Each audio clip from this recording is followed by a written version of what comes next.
Hello and welcome to another edition of Cranky Gun Reviews here on a cold Sunday afternoon.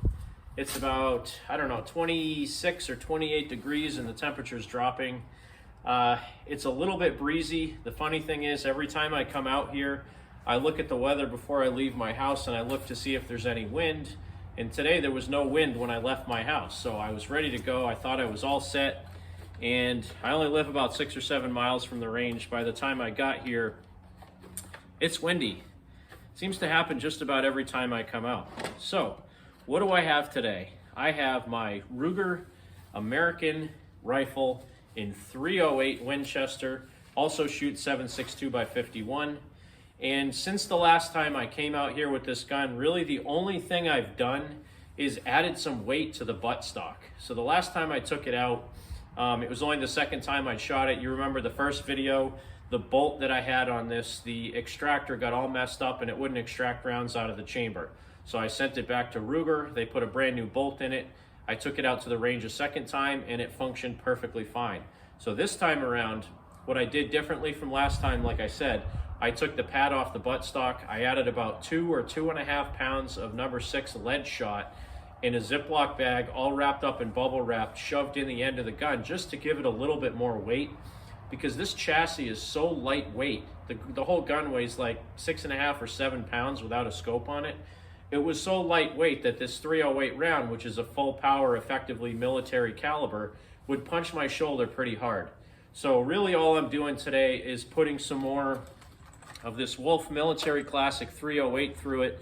I also have some PMC bronze 7.62 by 51, 147 grain NATO X-Tac rounds that I'll probably put some of that through it as well. I'm not out here really for great accuracy, although I am going to see what I can do on a target at 50 and 100 yards, just aiming for the bullseye. I'll do a couple of groups with each of the ammo, and I just want to see if the felt recoil is better than it was last time around. I also did this in my 450 Bushmaster, and it made a huge difference in the 450 Bushmaster. So let's see how it handles inside the .308 Winchester Ruger American with that added weight. And again, starting out with the Wolf Military Classic ammo, let's see how it goes.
That group wasn't too bad. Again, typically what I go for is not bullseye shooting, it's practical accuracy. So I did a 4-round group at 50 yards and I probably had about a 2.5-inch group. I know a lot of people are going to say that that's absolutely horrible, but again, I'm cold. Right now my setup isn't perfect. The shooting benches that we have are a little bit too tall for me. I'm not a particularly huge guy, I'm only 5'9". So these shooting benches are actually a little bit difficult. The seat's a little bit too far back, and the rest tends to make my elbow go up. I know, all kinds of excuses when you do a crappy job, but realistically, the group was a little bit bigger than I expected, so I'm gonna do another group. And again, I'm shooting Wolf steel-cased ammo, not really high precision ammo, so let's see what I can do. I'll do another group at 50, and then I'll do a couple groups out at 100.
So you can see my target at 50 yards here. In the center of that target, I had 7 of 8 rounds in the center of the target and 1 off to the right a little bit, which could have been a flyer. As I kept practicing, I put 3 in the target in the top left, and 1 was a little bit low. Then I had 4 rounds touching each other in the head, and I shot 1 at the right bullseye, and I was about an inch high, but definitely an improvement. Keep in mind, all of this was done with relatively cheap ammunition. All right, that group was much, much better. I think that was probably an inch and a quarter group at 50 yards. I slowed down my breathing a little bit, and I took a little bit better aim. So that group was very respectable. All right, so 100 yards with the Wolf Military Classic 308, and this is 145 grain full metal jacket boat tail ammo. Let's see how I do at 100.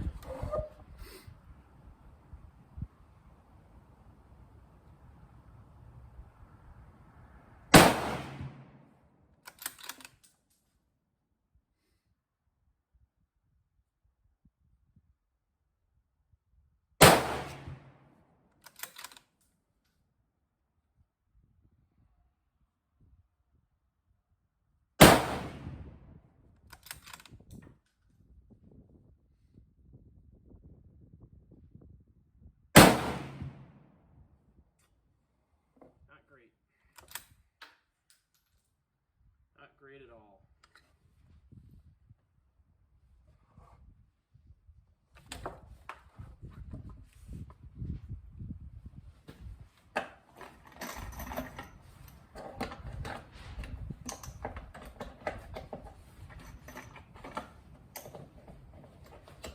So that wasn't the best group in the world. That was probably 4 inches, 4.5 inches. But again, I'm not a marksman. Mostly I came out here to see how the added weight in the stock helps with the recoil, and so far I've been very happy with it. I think this one could actually use a little bit more. Ironically, the 450 Bushmaster, which punches a little bit harder than this one typically, 2.5 pounds about, or 2.5, I forget exactly what I put in there, weight made a big difference. This one I think could use a little bit more, but you got to weigh the difference between adding weight to make it better shooting rifle or reducing the portability of it. So this one also, I think the eye relief on the scope is a little bit too far out. I might need to bring the scope back a couple more notches on the rail. But, you know, I'll make excuses all day for my crappy shooting. I'm sorry about that.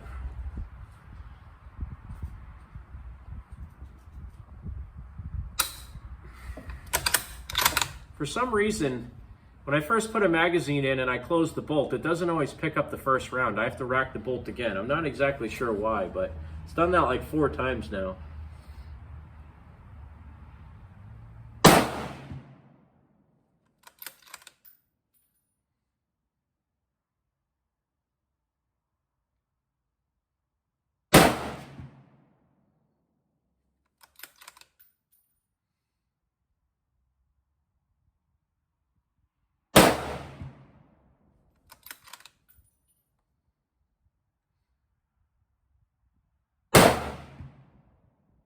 So at this point of the day, it was getting much colder. My camera was about to die.